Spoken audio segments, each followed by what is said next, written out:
2001 के आगाज़ में एनरॉन का शुमार दुनिया की बड़ी कॉरपोरेशन में होता था, जिसके 30,000 मुलाजमीन और $100 बिलियन की सालाना आमदन थी।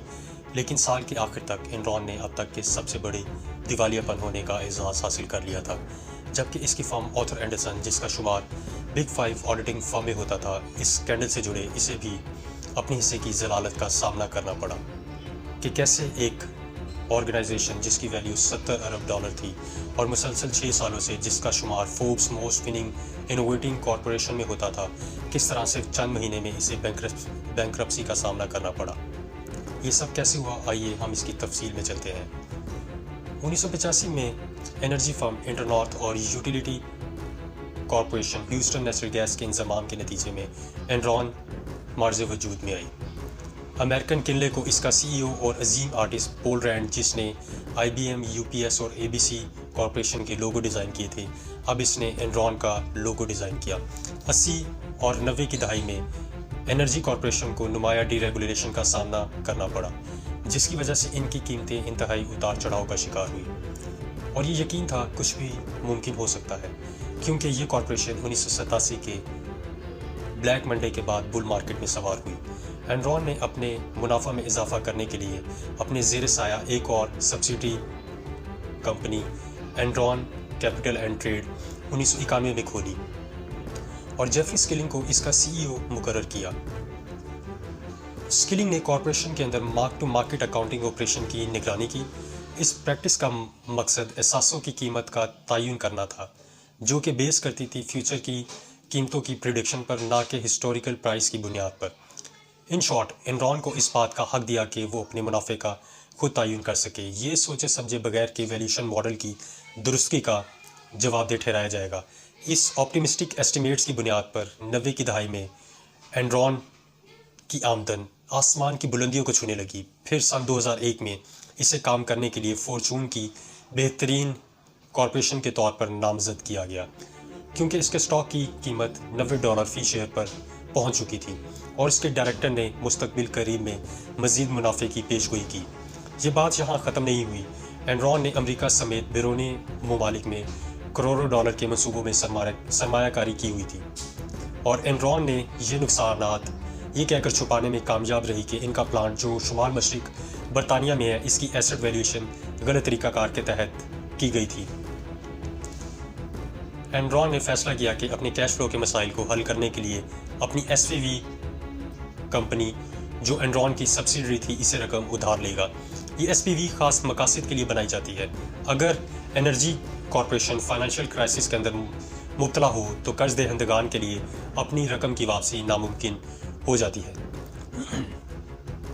सन 2000 में एनरॉन ने अपना कारोबार IT सेक्टर में डाइवर्सिफाई कर लिया था। जब .com बूम क्रैश हुआ तो एनरॉन को काफ़ी ज़्यादा माली नुकसान का सामना करना पड़ा, क्योंकि एनरॉन ने वीडियो ऑन डिमांड और तेज़ रफ्तार ब्रॉडबैंड नेटवर्क जैसी इंडस्ट्री में सरमायाकारी की हुई थी। सरमायाकार अब एनरॉन के पेचीदा कारोबारी मॉडल के बारे में ज़्यादा मोहतात और तेज़ी से शुकूक व शुबात का शिकार हो रहे थे और सन 2001 के शुरू में मैनेजमेंट से संगीन सवालात पूछे जाने लगे, जिसके बाद अगले 6 महीनों में एनरॉन के स्टॉक की कीमत $40 तक हो गई। ली ने बहैसियत CEO इस्तीफ़ा दे दिया, जिसे स्केलिंग ने रिप्लेस किया। एनरॉन के अकाउंटिंग तरीके के बारे में वसी क्यासो आराइयों के दरमियान स्केलिंग ने भी अगस्त 2001 में इस्तीफ़ा दे दिया। ली ने दोबारा CEO कंपनी में अपनी पोजीशन संभाल ली। एनालिस्ट एनरॉन के स्टॉक की दर्जाबंदी को घटा रहे थे। इसी दौरान ली ने भी अपनी लाखों डॉलर मालियत के शेयर बेचना शुरू कर दिए। अक्टूबर में एनरॉन ने अपने कम कारकर्दगी वाले बिजनेस यूनिट से $1 अरब के चार्जेस लेने की बदौलत 4 सालों में अपने पहले तिमाही नुकसान का ऐलान किया।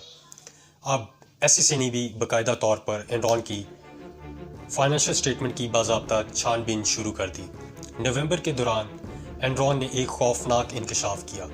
इसने 1997 और 2000 के दरमियान अपने मुनाफा में मुबैना तौर पर $51 मिलियन का इजाफा दिखाया, जो इसकी फर्म आर्थर एंडरसन जिसकी निशानदेही करने में नाकाम रही।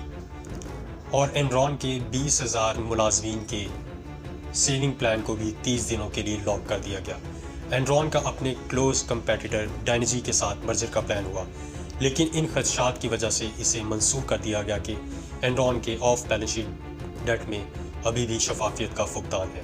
और फिर नवंबर को एनरॉन के शेयर की कीमत सिर्फ 26 सेंट पर गिर गई, जो कि फरवरी में $80 पर थी।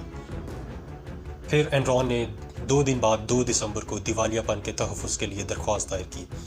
अमेरिका में 7वीं सबसे बड़ी कॉरपोरेशन बनने के सिर्फ 1 साल बाद हज़ारों मुलाजमीन अपनी मुलाजमतों और ज़िंदगी भर की बचत से महरूम हो गए।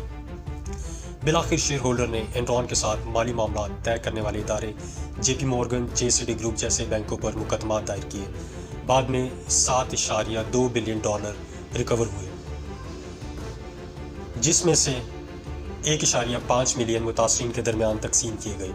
कई डायरेक्टर्स पर कंपनी की मज़मून सरगर्मियों से मुतालिक मुतअद्दिद इल्ज़ामात पर मुकदमा चलाए गए, जिनमें ली और स्किलिंग पर जनवरी 2006 में धोखाधड़ी और साजिश के कुल 39 मुकदमा किए गए, लेकिन इन्होंने अपना जुर्म कबूल करने से इनकार कर दिया। सज़ा से पहले ही दिन दिल का दौरा पड़ने से ली का इंतकाल हो गया, लेकिन स्किलिंग को 24 साल की कैद की सज़ा सुनाई गई, जिसमें से इसने 2019 में रिहा होने से पहले 12 साल गुजार लिए थे। एनरॉन के ऑडिटर भी सज़ा से मुस्तस्ना नहीं थे। ऑथर एंडरसन, जो 5 बड़ी अकाउंटिंग फर्मों में से एक थी, को धोखाधड़ी में इनकी तामील की वजह से इनकी साख को भी नुकसान पहुंचा।